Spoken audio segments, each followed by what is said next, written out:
melawan nama-nama kuat dari tim Spanyol, Italia, dan Jepang. Tapi bukan cuma Paulnya yang bikin geger. Kalimat tantangannya kepada Veda Ega Pratama justru yang bikin pedok bergetar. Di tengah euforia meraih Paul, Danis tidak hanya bicara soal data atau catatan waktu. Ia justru memilih mengarahkan sorotan ke rival lamanya, Veda. Dua pembalap Asia Tenggara ini memang sudah saling bertemu sejak Red Bull Rookies, Asia Talent Cup, hingga beberapa wildcard junior-junior P. Tapi kali ini, ucapannya terasa berbeda, lebih frontal, lebih personal. Danis tahu, fans Asia saat ini sangat antusias dengan kebangkitan talenta muda dari kawasan ini. Veda jadi magnet besar sejak penampilannya di ETC dan latihan privat Moto3. Tapi Danis tak mau diam saja. Ia ingin mengklaim panggung, dan caranya tantang langsung sang idola baru. Tentu saja, komentar ini langsung viral di media sosial. Fans terbagi, ada yang menyebut Danis cuma cari panggung, tapi sebagian lain menyebut akhirnya ada yang berani buka perang terbuka di junior-junior P. Buat yang baru mengikuti dunia balap junior Asia dan Eropa, ini bukan rivalitas dadakan. Veda dan Danish sudah saling senggol sejak 2022 di Asia Talent Cup. Saat itu, Danish lebih senior, tapi Veda mulai mencuri perhatian lewat aksi-aksi ekstrimnya di tikungan sempit dan gaya balap penuh resiko. Di Mandalika 2023, keduanya sempat duel sengit. Danish unggul di race 1, tapi Veda membalas di race 2. Sejak saat itu, tensi antar keduanya naik. Masuk ke tahun 2024, Danish memilih jalur CEV lebih awal, masuk ke grid junior JP, dan mulai beradaptasi dengan motor, sistem Eropa, serta tekanan pedok Spanyol yang keras. Sementara Veda fokus menaklukkan ETC dan latihan privat bersama beberapa tim Moto3. Perbedaan jalur ini menciptakan dua kubu, tim progres cepat ala Danish dan tim matang dulu ala Veda. Tapi dengan komentar terbaru ini, Danish ingin mengakhiri perdebatan. Baginya, kalau Veda benar-benar selevel, maka Junior JP 2026 adalah panggung pembuktian, bukan sekadar sorotan kamera atau hype online. Biasanya, komentar seperti ini hanya jadi bumbu balapan. Tapi kali ini beda, karena Danish tak hanya bicara, dia sertakan data dan performa untuk membungkus tantangannya. Pole position yang diraihnya di CEV bukan kebetulan. Ia mencatat waktu tercepat dalam kondisi lintasan campuran, hujan ringan, dan suhu lintasan yang tak stabil. Bahkan beberapa pelatih Spanyol menyebut, Danish punya kontrol throttle seperti rider Moto3 senior. Itu artinya Danish tidak cuma cuap-cuap, dia membawa bukti. Dan di dunia balap, itu modal kuat untuk mengklaim tempat di grid atas. Selain itu, manajer Danish dilaporkan tengah menjajaki opsi tim baru untuk musim depan, termasuk tim satelit Moto3. Jika ini terjadi, maka jalan menuju duel resmi dengan Veda akan semakin dekat. Dan satu hal lagi, tantangan ini tidak disampaikan lewat media Malaysia, tapi dalam wawancara terbuka dengan media Eropa. Sebuah pesan, "Aku bukan cuma ingin tantang Veda, aku ingin dunia tahu rider Asia bisa bersaing langsung di jantung motorsport Eropa." Pihak Veda tak tinggal diam. Meskipun tidak ada tanggapan langsung dari Veda sendiri, manajer teknisnya memberi komentar bijak namun menusuk. "Kami menghormati semua pembalap yang perform, tapi kami tak pernah menanggapi tantangan dengan kata-kata. Kami bicara lewat data dan hasil."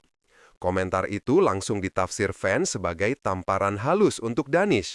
Apalagi, pihak Veda juga menyebut bahwa persiapan menuju Junior GP 2026 sudah mulai sejak pertengahan 2025, termasuk penyesuaian chassis, perangkat data logger baru, dan sesi privat yang dijaga ketat dari media. Artinya, meski tidak frontal, kubu Veda mengisyaratkan bahwa mereka juga siap menyambut pertempuran besar tahun depan. Bahkan, salah satu sumber menyebut bahwa Veda akan mendapatkan jatah wildcard resmi di akhir musim ini, kemungkinan besar di Aragon atau Misano. Jika itu terjadi, maka kita bisa melihat pertemuan awal dua raja muda Asia ini sebelum 2026 dimulai. Dan jika terjadi, ini bukan lagi tantangan, ini duel berdarah. Efek domino dari tantangan ini tak cuma terasa di pedok, tapi juga di komunitas fans. Forum-forum motorsport Asia langsung ramai. Ada yang bangga karena rider Asia kini tampil percaya diri.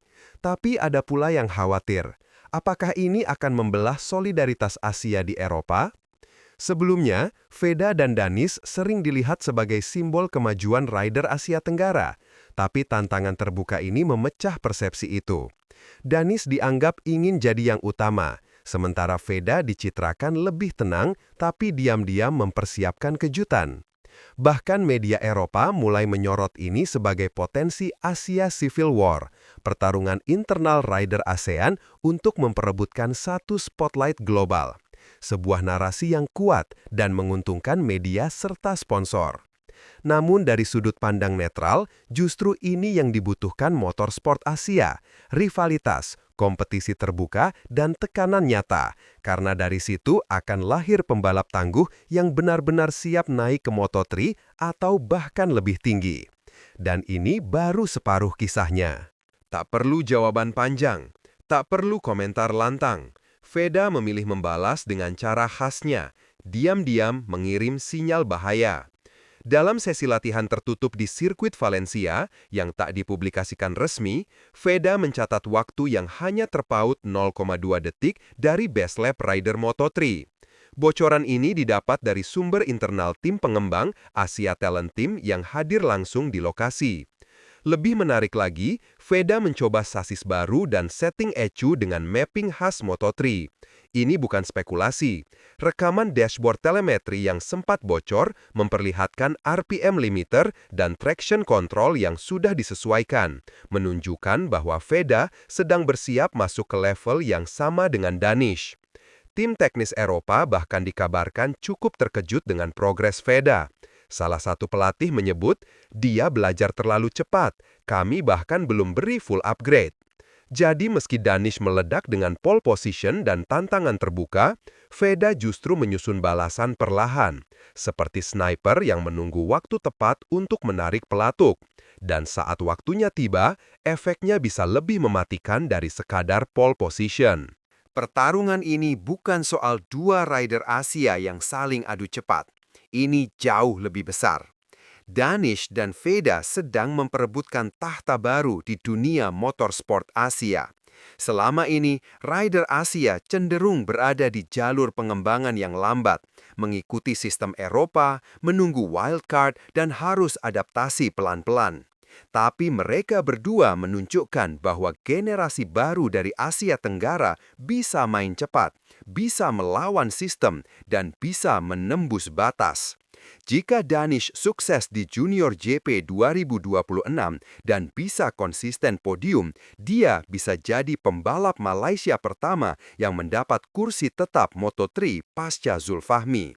Sementara Veda, jika berhasil menyaingi bahkan mengalahkan Danish, dia bisa jadi rider Indonesia pertama yang masuk full season Moto3 tanpa perlu jadi cadangan atau wildcard. Ini bukan sekadar duel lintasan, ini duel reputasi, duel negara, duel jalur karir. Dan saat dua ambisi bertabrakan, salah satunya pasti hancur. Drama ini bukan lagi milik Asia. Media Spanyol yang selama ini fokus pada rider-rider lokal seperti Jose Ruida, Uriarte, atau Fager, kini mulai memberitakan konflik Danish versus Veda. Mulai muncul di portal motorsport Eropa. Apa artinya? Sorotan makin lebar. Dan saat media besar meliput, sponsor mulai melirik. Pihak sponsor dari Thailand, Indonesia, bahkan Jepang mulai menanyakan kemungkinan match-up antara dua rider ini dalam race resmi. Rumor menyebut, kemungkinan besar mereka akan dipertemukan dalam wildcard bersama-sama untuk memanaskan tensi sebelum 2026. Media tahu, fans suka drama, dan ini drama kelas tinggi. Dua anak muda dari Asia melangkah jauh ke jantung Eropa sambil membawa ego, kecepatan, dan kebanggaan nasional. Siapa yang akan runtuh lebih dulu? Sumber dari internal FIM Junior GP menyebutkan bahwa ada rencana untuk duel uji coba antara Veda dan Danish lewat program wildcard ganda. Venue yang paling memungkinkan adalah Misano atau Aragon, dua sirkuit yang dianggap netral tapi teknikal. Jika ini terjadi, maka seluruh dunia motorsport akan menyaksikan langsung siapa yang benar-benar siap. Dan wildcard bukan sekadar ajang unjuk kecepatan. Ini tempat di mana tekanan real muncul. Kamera, strategi pit, setup menit terakhir, hingga battle wheel-to-wheel di sektor sempit. Banyak rider hancur karirnya justru di wildcard karena terlalu fokus membuktikan diri. Tapi jika Veda dan Danis berhasil menampilkan duel seimbang, maka dunia Moto3 akan punya dua kandidat kuat dari Asia dalam satu musim. Dan pertanyaannya, siapa yang lebih tenang? Siapa yang lebih cerdas saat under pressure? Duel ini bukan cuma soal gaspol, tapi soal mental, adaptasi, dan cara membaca race. Arah cerita sudah jelas. Veda dan Danish sedang dipersiapkan untuk masuk ke Grid Junior GP 2026 secara penuh. Dan jika semua berjalan sesuai prediksi, maka dunia akan menyaksikan duel rider Asia terbaik dekade ini langsung dari garis start Eropa. Bayangkan, dua rider muda, dua negara berbeda, dua karakter kontras. Danish, vokal, cepat, percaya diri. Veda, diam, dingin, dan tajam saat momen tiba. Siapapun yang unggul akan menjadi wajah baru motorsport Asia. Dan bukan tidak mungkin, salah satu dari mereka akan menginjakan kaki ke Moto3, Moto2, bahkan MotoGP dalam 5 tahun ke depan. Pertanyaannya sekarang, apakah tantangan ini akan jadi awal perseteruan panjang? Ataukah ini akan melahirkan rivalitas legendaris seperti Rossi vs Biaggi atau Marquez vs Lorenzo? Waktu akan menjawab. Tapi satu hal pasti, Junior GP 2026 tak akan sama lagi jika Veda dan Danis bertarung di dalamnya. Dan saat bendera start dikibarkan, semua spekulasi akan lenyap. Tinggal satu hal yang tersisa. Siapa yang paling cepat saat semuanya dipertaruhkan?